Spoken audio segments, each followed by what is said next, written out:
Hi, I'm Shawn Thomas, and this is 2 Wheel Tips and Tech brought to you in under 2 minutes. Today we're going to talk about the basics of riding in Enduro Pro Mode using this BMW R1250 GS Adventure. So what happens when you change to Enduro Pro Mode? Well, 4 different areas of the bike can be affected, and this mode allows the rider to customize a few items. Let's take a closer look.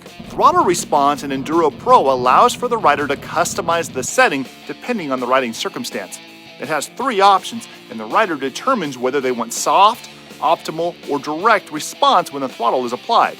Traction control in Enduro Pro gives you 2 options. The first setting is the same of that as Enduro mode, allowing light slip of the rear wheel. The second setting allows the rear wheel to spin at a faster rate of speed than the front and is optimized for knobby tires. This allows a rider to use wheel drift in off-road cornering or loft the front wheel in order to go over larger obstacles. Suspension in Enduro Pro is similar to that of Enduro. It is fully automatic, and this is pretty cool. The front wheel encounters an obstacle, and by the time the rear wheel reaches it, the suspension has adjusted accordingly for going over it. The last setting is braking, which can be customized.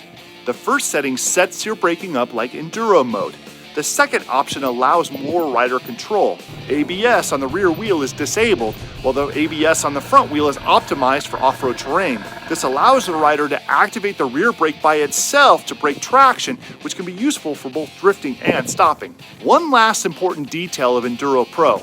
This mode is intended for experienced riders and only for off-road use on knobby tires. Also, keep in mind that what happens when you change modes can vary based on the year and model of your bike. Check your owner's manual to understand how the ride modes work best for you. Well, there you have it, folks, a briefing on Enduro Pro Mode basics. I'm Shawn Thomas. Stay tuned for more 2 Wheels, 2 Minutes.